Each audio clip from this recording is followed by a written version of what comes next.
বন্ধুরা, আজকে দিনটা দারুণভাবে শুরু হলো।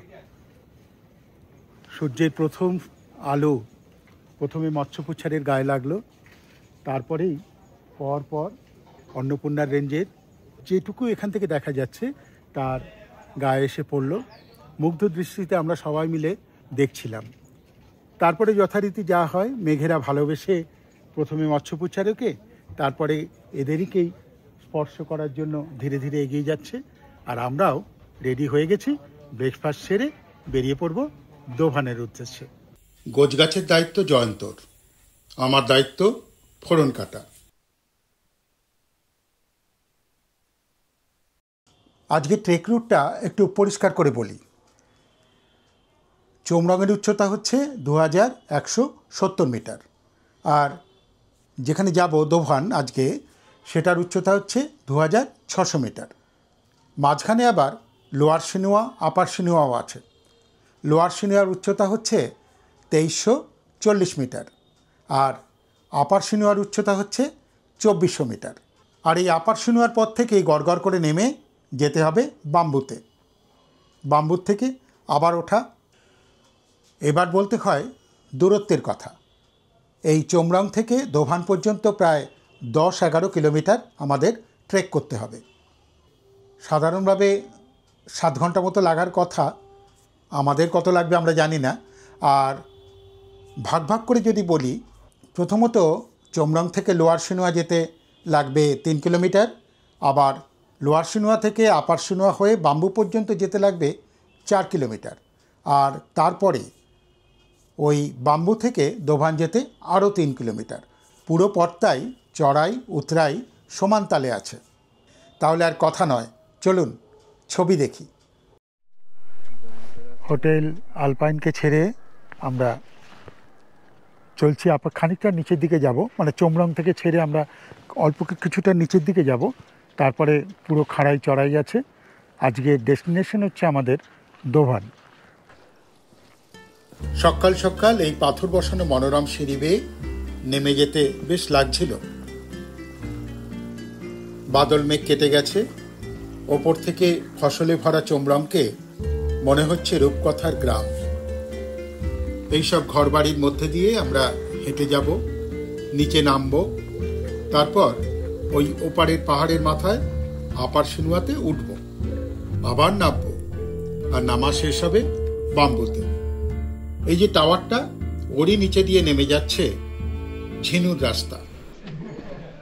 এটা হচ্ছে চোমরঙের নিচের দিকটা।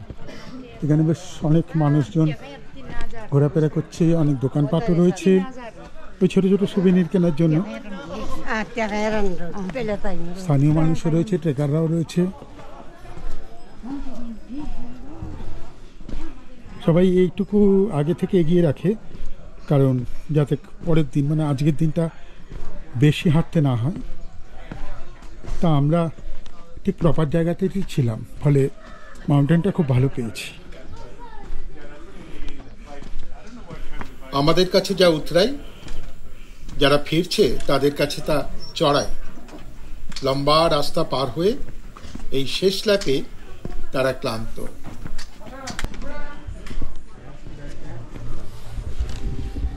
সুন্দর রোদ্দুর এসে পড়েছে চোমরঙের বুকে। আমরা এখনও নেমে যাচ্ছি। নামার পরে তারপরে আবার ওঠার পালা, এবং সে ওঠা আবার সেই স্বর্গের সিঁড়ি। ম্যাপটা তো যা বলেছে তাই। এই সেই ম্যাপ, ট্যুরিজম থেকে দেওয়া। চড়াই উতরাই আর সম্ভাব্য সময়ের হিসেব দেওয়া আছে। এছাড়াও পথের প্রায় সমস্ত হোমস্টেতেই ম্যাপ আঁকা আছে। চোমরঙের একদম নিচে এটা হচ্ছে checkpost, ACA checkpost and information centre. এখানে আবার একটু স্ট্যাম্প মেরে লিখিয়ে আমরা এগিয়ে যাচ্ছি। মঙ্গল আগে এসে পারমিশন দেখিয়ে এন্ট্রি করে নিয়েছে। ফেরার সময় আবার এক্সিট স্ট্যাম্প মেরে নিতে হবে। কাগজের একটা অংশ কেটে স্ট্যাম্প মেরে ওপরের অংশটা ফেরত পেলাম।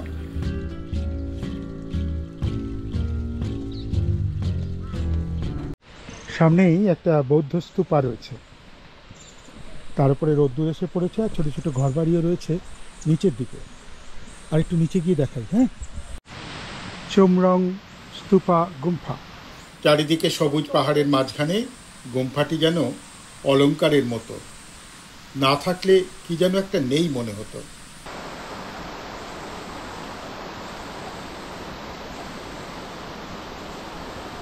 এখানে একটু রেস্ট নিলাম। নিচে থেকে এবিসি ফেরত যাত্রীরা আসছে, ছবি তো সবাই তুলছে, কেউ কেউ রীতি মেনে প্রার্থনাও করছেন।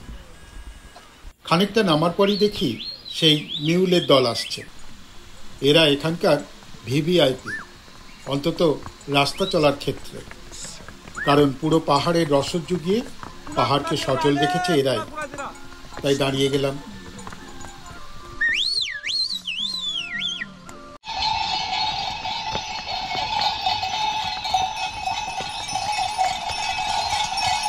ওহ, আজ একেবারে 7 দিনের রোদ এসে ঝাঁপিয়ে পড়েছে পুরো উপত্যকায়। এটা মনে হয় নামার শেষ হলো। এখানে একটা ব্রিজ আছে, তারপরে হয়তো ওঠা।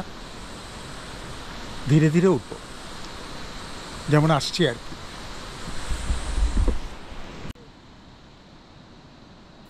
ব্রিজটা ওপর থেকেই দেখা গেল, কিন্তু পার হতে পারলাম না।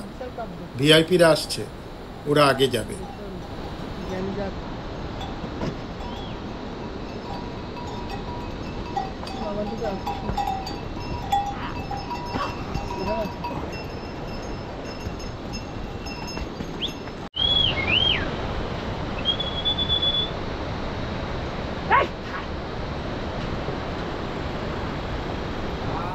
এবার আমাদের পালা।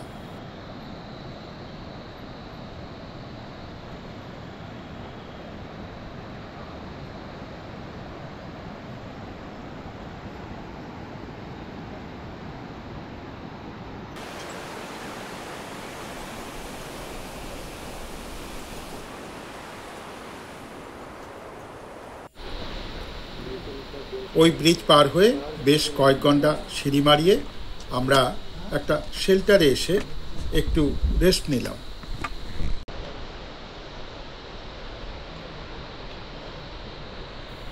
এবার চড়াই শুরু। চড়াই ওঠা শুরু করে দিয়েছি। খানিকটা উঠে একটু রেস্ট নিচ্ছি। এখনও আপার সিনেমা পর্যন্ত সমানে উঠে যেতে হবে। উঠি। খানিকটা উঠে একটা বিপজ্জনক বাঁকে আবার তাদের সঙ্গে দেখা। খানিকটা রেস্টও হয়ে গেল। একে বলে রেস্ট বাই ডিফল্ট।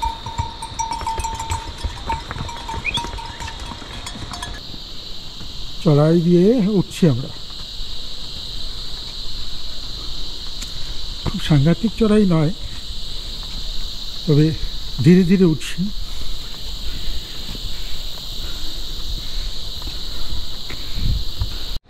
আমরা এখন লোয়ার জিনুয়ায়, লোয়ার সিনেমা, এই যে লেখা রয়েছে brother guest house lower cinema. আমাদের প্ল্যান ছিল সেকেন্ড দিনে এত অবধি আসা, পারতাম না। যাই হোক,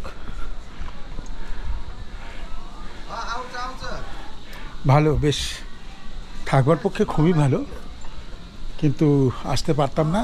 ঠিকঠাকই ডিসিশান নেওয়া হয়েছিল, স্পট ডিসিশান। এই যে চারিদিকে সৌন্দর্য, এটা ব্যাখ্যা করা যায় না।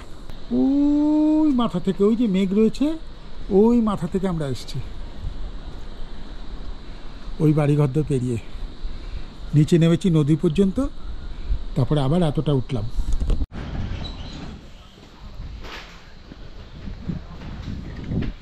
গৃহস্থালী, এই যে এটারই দানা এগুলো।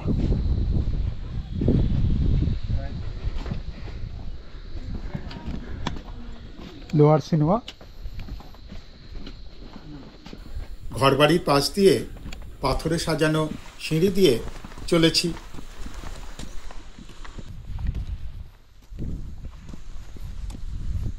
আমরা সিনুয়া এলাকার মধ্যেই আছি, এটাকে মিড সিনুয়া বলা যেতে পারে। আর খানিকটা হয়তো ওপরে উঠে তারপরে সোজা রাস্তা এবং নিচু রাস্তা, তারপরে বাম্বুতে যাব, তারপর আর একটু উঠে দোকান। মিডল সিনুয়া বা মূল সিনুয়া গ্রামটা সিনুয়া। ভারী সুন্দর, মানে বাড়ি ঘরগুলো। প্রকৃতি তো পুরো রাস্তাতেই সুন্দর। বাড়িঘর সংলগ্ন রাস্তাকেও এরা পরিচ্ছন্ন করে রাখে। এরকম জায়গায় পা এমনিতেই একটু ধীরে হয়ে যায়। বাসিন্দাদের কাজকর্ম দেখতে ভালো লাগে। অনেক চড়াইয়ের পর এরকম রাস্তা যেন লটারি পাওয়ার মতো। পথের ধারে ফুটে আছে নাম না জানা ফুল, আকাশে মেঘেদের কোলাকুলি চলছে। একটু অপেক্ষা করছি, কারণ জয়ন্ত এখন এসে পৌঁছায়নি।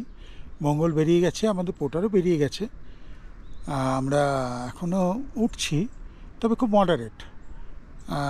যারা ট্রেক করে বা মোটামুটি খেলাধুলো করে, শরীর হালকা পাতলা আছে, তারা লাফিয়ে লাফিয়ে চলে যাবে। আমাদের একটু টাইম লাগছে। আর তাছাড়া ওই জয়ন্তর যে পায়ে ব্যথা, ফলে ওর একটু কষ্ট হচ্ছে, আসছে আস্তে আস্তে। আসুক, একটু রেস্ট নিয়ে আমি মাঝখানে ছিলাম, এগিয়ে যেতে পারতাম অনেকটাই, কারণ রাস্তা খুব একটা খারাপ না, ভালোই। একটু বসি, ও আসুক, যদি একটু রেস্ট নেয়। পায়ে চোট লাগার ফলে জয়ন্ত হাঁটতেই পারছে না। আজ দোবান পৌঁছানো যাবে বলে মনে হচ্ছে না। একটু পরিচর্যারও দরকার রয়েছে। উপরে উঠে কি চড়াই শেষ? কে জানে, হয়তো আবার নতুন করে চড়াই শুরু হবে। অনেকটা চড়াইতে উঠলাম। এখানে একটা হেলিপ্যাড আছে, এই যে অনেকটা চড়াই উঠেলাম। জানি না আরও চড়াই পাশে আছে কিনা। এখানে একটা হেলিপ্যাড আছে, এইচ লেখা রয়েছে। আর এই জায়গাটা একটা খোলা মতো জায়গা রয়েছে, পাহাড়, মেঘ, দারুণ বিশ্রাম নেওয়ার বা যারা রান্নাবান্না করে তাদের পক্ষে সুবিধা, এর রুটে যারা রান্না করে। আর একটু উঠে দেখছি একটা ওই রেস্টুরেন্ট রয়েছে। জয়ন্তর পায়ে চোট লেগেছে, ও তো আসতে পারছে না, ওর জন্য একটু অপেক্ষা করি, তারপর আবার এগিয়ে যাব। বারবার মনে হচ্ছে যে এই বুঝি সিনেমা শেষ হয়ে গেল, আবার দেখি আর এক সিনেমা। যাই হোক, ফাইনালি এটা হচ্ছে আপার সিনেমা। এরপরে সোজা রাস্তা এবং নিচে গিয়ে বাম্বু। এই পর্যন্তই বলা থাক, তারপরে কি ঘটবে কে জানে। আর সামনে আমাদের যে পরিচয় হয়েছিল যাদের সঙ্গে, তারা গরম জল করছে, মঙ্গল এগিয়ে গেছে, আমাদের জন্য খাবার রেডি করছে। ওখানে গিয়ে আমরা অল্প কিছু খেয়ে নেব, তারপরে আবার বাম্বু পর্যন্ত যাব। বাম্বু পর্যন্ত যাওয়ার পরে আমরা সিদ্ধান্ত নেব যে জয়ন্তর পা যদি ঠিকঠাক থাকে তবেই দোবানে যাব। তবে চেষ্টা করব দোবানে যাওয়া যেভাবেই হোক, ওখানে ঘর বুক করা আছে। আর একটু এগিয়েও যাওয়া যাবে, এই আর কি। আবার একটা মন আলো করা ঠিকানা সিনুয়াতেই। এইসব দোকানগুলোতে হাওয়াই চটি তো টুপি সবই পাওয়া যায়। জয়ন্তের নি সাপোর্টও এরকম একটা দোকান থেকে কিনে নিলাম। 1000 টাকা নেপালি মুদ্রা লাগলো। মনকে বলছি, ওহো, তাকাতে নেই, চা খাবো বলতে নেই। চায়ের দাম এখন 150 টাকা হয়ে গেছে। সোজা রাস্তা মানেই এইরকম সবুজের মধ্যে দিয়ে যাওয়া, কারণ গাছ যখন মাটি পেয়েছে তখনই গাছপালা গজিয়ে দিয়েছে, পাতা পড়েছে, আরও মাটি হয়েছে, ফলে রাস্তাও প্লেন হয়ে গেছে। পাথরগুলো কিছুটা মাটি হয়েছে, কিছুটা থেকেছে, সুতরাং এখন পায়ের আরাম। চমৎকারভাবে হাঁটছি এবং এক লপ্তে অনেকটা এগিয়ে যাওয়ার চেষ্টা করব।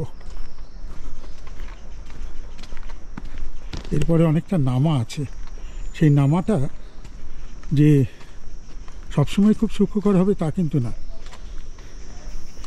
একই রে বাবা, আবার মেঘ এসে জুটলো কেন?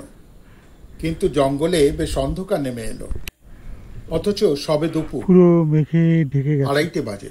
টিপ টিপ করে বৃষ্টিও পড়ছে। বাম্বু পর্যন্ত পৌঁছোই, তারপরে সিদ্ধান্ত নেব দোকানে যাব কিনা। না, এরপর বাম্বু পর্যন্ত আর ছবি তোলাই হয়নি। হবে কি করে? বেশ ভালো রকম বৃষ্টি এসে গেল। পথে রাস্তা সামান্য ওঠানামা থাকলেও তেমন কিছু না। তবে হঠাৎই ওই জঙ্গলের মধ্যেই চারিদিক থেকে মেঘ করে একবারে অন্ধকার নেমে এলো। তখন মাত্র দুপুর 2:30।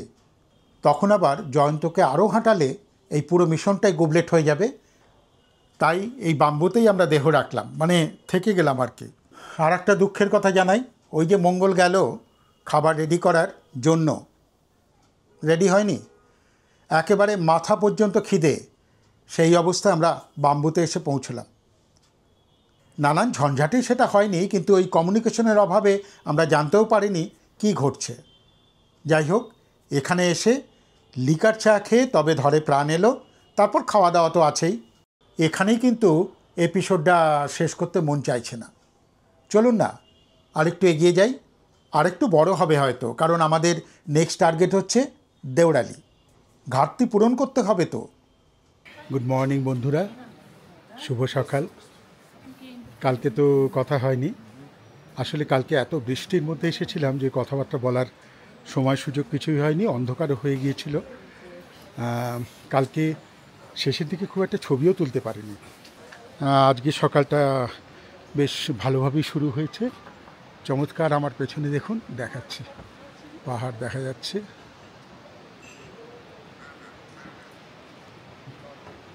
ওই যে আলো পড়েছে, এই হচ্ছে আমাদের কটেজ বা হোমস্টে আমরা আছি। যাই হোক, কালকের দিনটা তো মোটামুটি ভালোই গেছে। আসলে পরশু দিনের থেকে কালকের দিনটা রাস্তা কিন্তু খারাপ না, রাস্তা ঠিক আছে।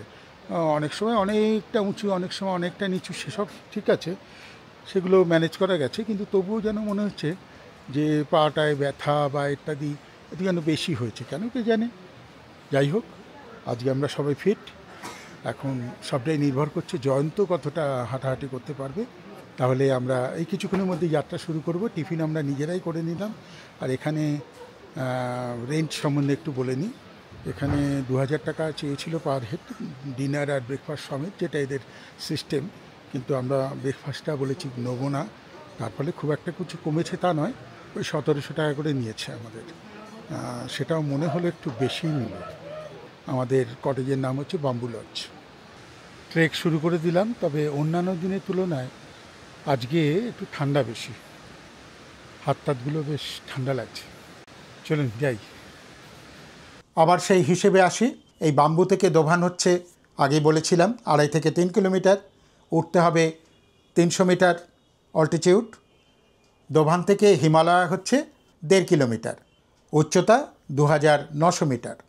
হিমালয় থেকে দেওরালি হচ্ছে আরও 3 কিলোমিটার, আর উঠতে হবে আরও 300 মিটার। নেয়াত কম কথা নয়, সবটাই নির্ভর করছে পরিস্থিতির ওপর। আমরা কি পারবো আজকে লক্ষ্যে পৌঁছতে? চলুন না একসঙ্গে হাঁটি। সুন্দর জঙ্গলের মধ্যে দিয়ে হাঁটা। জয়ন্তর পা আজকে কিছুটা ভালো, যতদূর জানি দোবান পর্যন্ত রাস্তাটাও তেমন খারাপ নয়।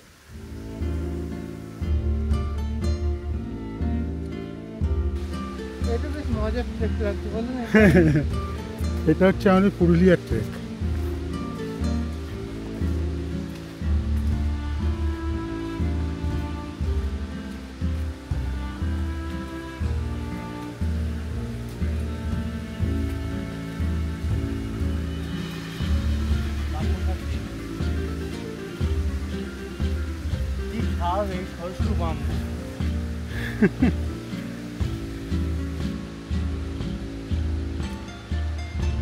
জঙ্গলটা আমাদের চারপাশ ঘিরে রয়েছে। খোলা জায়গা থেকে সকালের উজ্জ্বল আলো তাকে আরো গ্ল্যামারাস করে তুলেছে। পাথরের জিগজ্যাগ পেরিয়ে বেশ খানিকটা উপরে উঠেছিলাম। এবার নিচে নামা। নিচে এক কাঠের পুল, তার নিচে ঝোড়া। এই পথে ঝর্ণার শব্দের কোনো বিরতি নেই, তাই কোনো নীরব মুহূর্তও নেই। একা একা পথ হাঁটলেও মনে হবে কেউ একজন আছে। ওপরে পাহাড়ের রং ধরেছে, ফেরত ট্রেকাররা ওপারের পাহাড় থেকে নামছে। এবার আমার নামার পালা।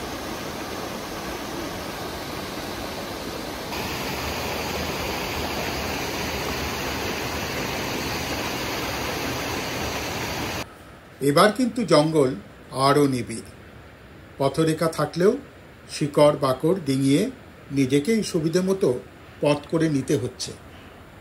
তবে হ্যাঁ, এই ট্রেক পথের তুলনা এই পথই এত মনোরম সুন্দর যে ছবি তার অনেকটাই ধরতে পারছে না। তার ওপর মাঝে মাঝেই মৎস্যপুচারের উদয় অনুভূতিকে কয়েকগুণ বাড়িয়ে দিচ্ছে।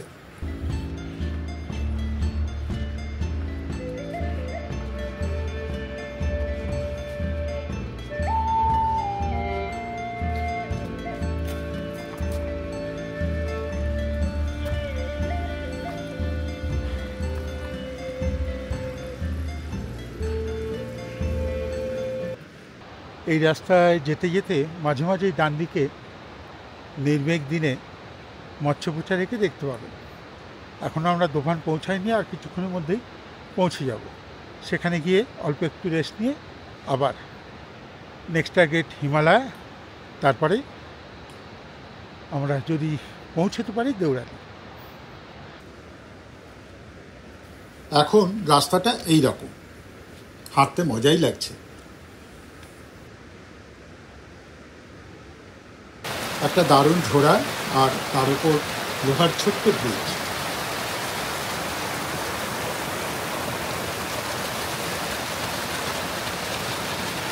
দোভানের চত্বরে পৌঁছে গেছি, দেখবেন। এই দেখুন, হ্যাঁ 5 ঘন্টা মনে হয় পৌঁছতে পারবো না হিমালয়। এখান থেকে দেউড়ালি 5 ঘন্টা, হিমালয় 2 ঘন্টা। এই যে ওয়েলকাম টু দোভান, ওই যে দোভানের ঘর বাড়ি, ওখানে একটু বসি, তারপরে আবার রওনা হব। ওই যে ওপরে মৎস্যপুচারে। এখানকার প্রথম হোমস্টের নাম দোভান হোমস্টে, যেখানে আমাদের গতদিন বুকিং ছিল। বাগানে শিশিরে ভেজা ফসল আমাদের ওয়েলকাম জানালো, আর মৎস্যপুচারে তো আছেই। ব্ল্যাক টি,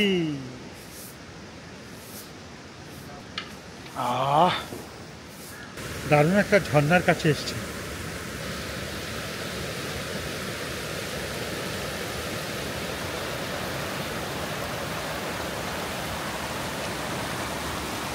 সুন্দর রোদ্দুরও রয়েছে। এইসব দৃশ্যগুলো ট্রেক পথের সৌন্দর্যের এক একটা মেমোরেবল পৃষ্ঠা। কিন্তু ওই যে সময়, সে তো আমাদের তাড়িয়ে বেড়াচ্ছে। চলো চলো চলো চলো চলো চলো।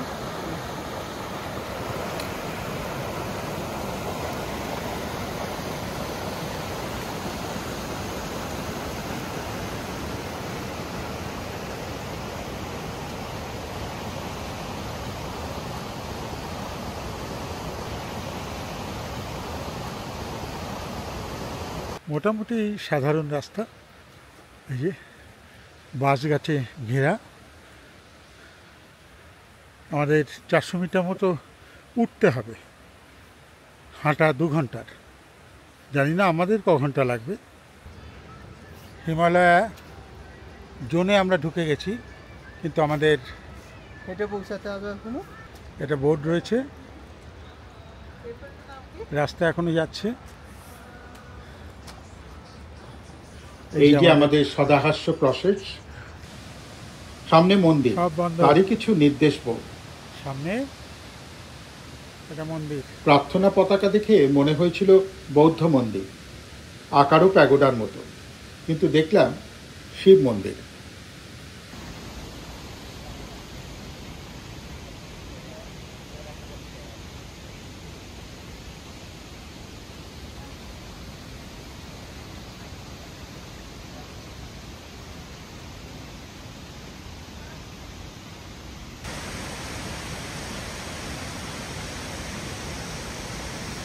এখানকার আসল আকর্ষণ সাজিয়ে রেখেছে প্রকৃতি। সহস্র ধারায় ঝর্ণা পাহাড়ের গা বেয়ে পড়ছে অতি গভীর নদীতে। সে সৌন্দর্য ভাষায় প্রকাশ করা যায় না।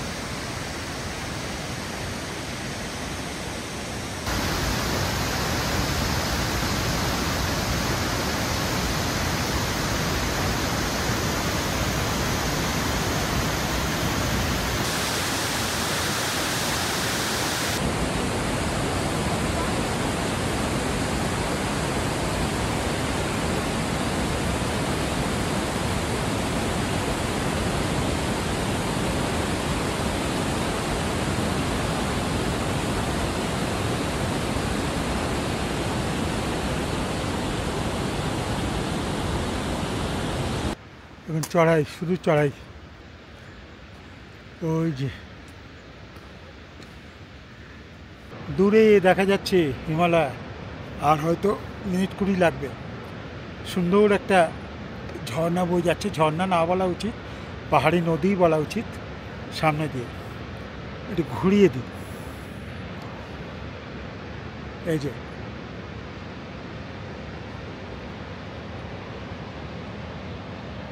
আর পাহাড়, ওপরে মেঘ। এই মেঘ তো নেমে আসবে কিছুক্ষণের মধ্যেই। আর এই যে আমাদের সব বসেছে। ও হিমালয়, বলো কেমন লাগছে, বলো, কুছ তো বলো। যাবো তারপর বলবো। কেন এখন বলতে কি আছে? কখন পৌঁছাবো সেটাই মাথায় লাগছে। তুম বলো কুছ। হিমালয়ে পৌঁছেই দারুণ লাগলো। এই রুটের সেরা। জয়ন্ত আমাকে আমেরিকানও খাওয়াচ্ছে।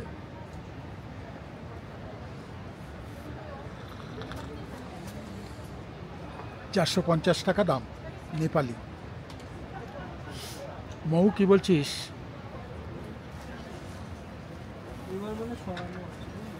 এই হচ্ছে হিমালয়ের হোমস্টের রূপ।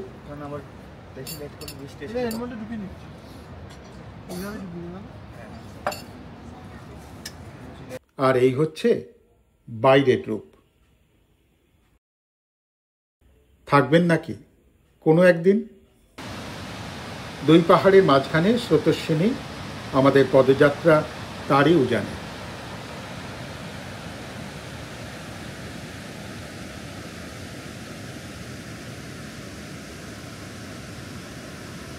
হিমালয়ের ওই লোভনীয় আস্তানা ছেড়ে যখন বেরিয়েই পড়েছি, আর 3 কিলোমিটার হেঁটে আজ দেওরালি পৌঁছচ্ছি, এটা কনফার্ম।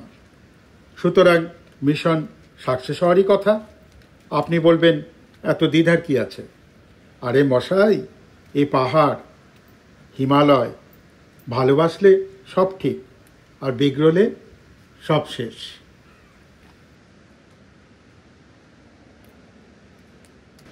গরম লাগছে, প্রশেষ জ্যাকেট ছাড়ছে। আমি এগিয়ে গেলাম।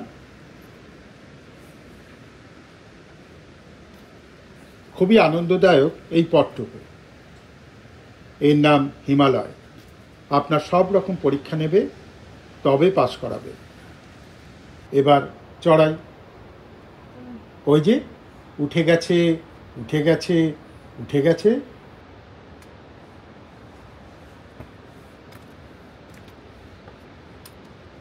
যেটা বলছিলাম যে এখন যে সিঁড়িটা ধরে যাচ্ছি, সিঁড়িটা দেখতে অপূর্ব, খুবই সুন্দর, কিন্তু পার হতে যা হওয়ার তাই।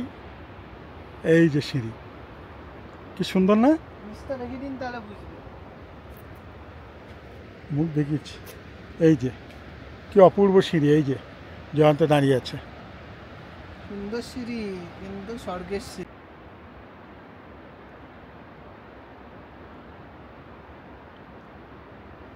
ফেরার সময় এই সিঁড়ি নিয়ে দুটো কথা রেকর্ড করেছিলাম, শোনাই।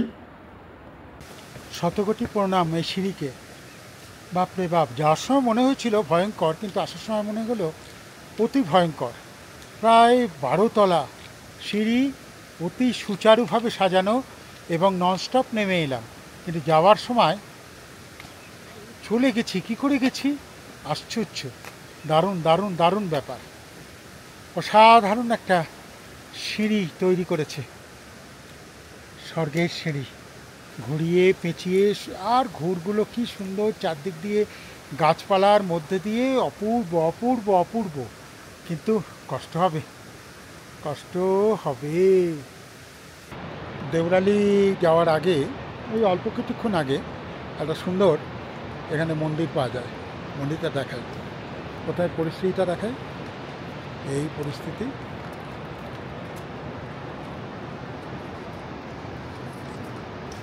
এইখানে একটা বুদ্ধদেব আছে, আর এই দিকে রাস্তা চলে যাচ্ছে। ওইখানে মেঘে ঢেকে গেছে, দেওরালির কটেজগুলো দেখা যাচ্ছিল।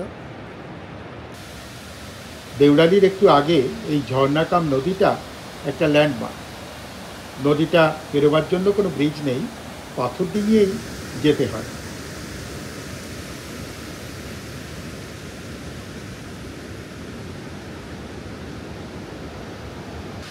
দেউরালি এসে গেছি। ওই যে আমার পেছনে দেউরালি, ওই যে ড্যামগুলো দেখা যাচ্ছে। আর একটুখানি শুধু নামা, আমরা ওখানেই আজকে থাকবো। এই ঝর্ণাটা এই নদীটার একটা যোগানদার, দেখতেও ভারী সুন্দর। ট্রেক পথে ঘরবাড়ি, দোকান এইসব দেখতে পেলে মনে খুব আনন্দ লাগে। সামনে থাকবার ঘর দেখলে তো সে আনন্দ দ্বিগুণ হয়। বোর্ড বলে দিচ্ছে দেউরালি চলে এসেছি। ব্যাস, আজকের মতো খেল খতম। Deurali 3200 metre, new panorama guest house. Mangal আগে এসেছে, ঘর বুক করে ফেলেছে নিশ্চয়ই। কোথায় রেখেছিস? কেন? সামনেরটাই হচ্ছে আমাদের বুকিং করা হয়েছে। এখানে 2300 করে হচ্ছে কন্ট্রাক্ট। তা আমরা ব্রেকফাস্টটা নিলাম না, সেই জন্যে আমাদের কম করে এই কত 1800 করে নিল। এই যে এইটা, বাহ, জল কাছে আছে। বাথরুম কোথায়? প্রথম কাজ যন্ত্রপাতিকে খাবার জোগানো। কফি নিয়ে তাই ডাইনিং হলে বসলাম। 71%, আর একটু বেশি হোক। চার্জিংয়ের যে ব্যবস্থা আছে সমস্ত জায়গায় লেখা আছে যে মোবাইল চার্জ, অমুক চার্জ, এত টাকা, অমুক টাকা, তমুক টাকা, কিন্তু সকলেরই ডাইনিং রুমে একদম বিস্তৃত ব্যবস্থা আছে যাতে সবাই চার্জ করে নিতে পারে এবং বিনা পয়সায়। আচ্ছা, আর যেটা হচ্ছে যে এই গ্রেট হোম স্টেতে গরম জলের ব্যবস্থা আছে এবং সেটা ওই প্যাকেজের মধ্যেই পড়ছে। গরম জল খাওয়ার জন্য নিতে পারেন রেস্টুরেন্ট থেকে, যতক্ষণ থাকবে আর কি। আর বাথরুম টাথরুমে গরম জলের ব্যবস্থা আছে। একটু টেকনিক্যাল ব্যাপার স্যাপার আসে, এটা ঘোরাতে হবে, ওটা ঘোরাতে হবে, বাকি কিন্তু পাওয়া যাবে গরম জল। এলপিজি দিয়ে গরম করা হয়, ওটা ওই গ্যাসে জলটা গরম করে ওরা, ফলে সবসময় যে ওপেন রাখা হয় না, নিজে গিয়ে ওটা ওপেন করতে হয়। একবার দেখে নিলেই হয়ে যাবে। ডিনারের সময় ডাইনিং হল জমজমাট। আজ আর দেউরালির কোনো ঘর খালি নেই। বরাত জোরে ঘর পেয়েছিলাম, তাও 6 বেডের ঘরে 3 জন। আমাদেরও খাবার এসে গেল।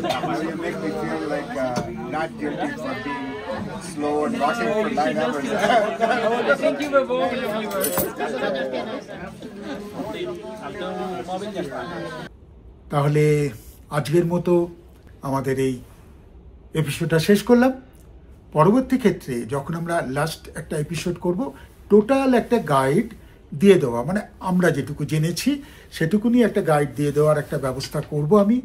যারা ইন্টারেস্টেড হবেন, বিশেষ করে আমার বয়সী লোকেরা যারা ইন্টারেস্টেড হবেন, তাদের অনেক কাজে লাগবে। আর যারা নিয়মিত ট্রেকার, তাদের কাছে এই ব্যাপারটা এবিসি খুব একটা ব্যাপারের কিছু নেই। আমাদের আগামী প্রোগ্রাম, মানে আগামী কালের প্রোগ্রাম হচ্ছে এমবিসি হয়ে একেবারে এবিসিতে যাওয়া। যদি এমবিসি পৌঁছবার সময়ে বা তারপরে আমরা কেউ কোনো রকম শারীরিকভাবে অসমর্থ মনে করি, তাহলে আমরা এমবিসিতে থেকে যাব। পরের দিন আমরা এবিসিতে যাব, সেটুকু ফ্লেক্সিবল ডেট আমরা রেখেছি। এবং আপনাদের এইটা বলবো যে আমরা একদিন ফ্লেক্সিবল ডেট রেখেছি, কিন্তু আমি বলবো অবশ্যই 2 দিন ফ্লেক্সিবল রাখবেন। তাতে একটা সুবিধা হবে কি, ওই যে ট্রেন চলে যাবে এই আতঙ্কটা থাকবে না। আর এক্সট্রা ডেট থাকলে, নেপাল তো অসাধারণ জায়গা, পোখরাতে একদিন এক্সট্রা থাকলে কোনো ক্ষতি হবে না।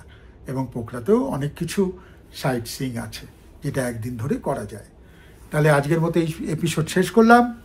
ভালো থাকবেন, সুস্থ থাকবেন, আর ভালো লাগলে শেয়ার করবেন, লাইক দেবেন।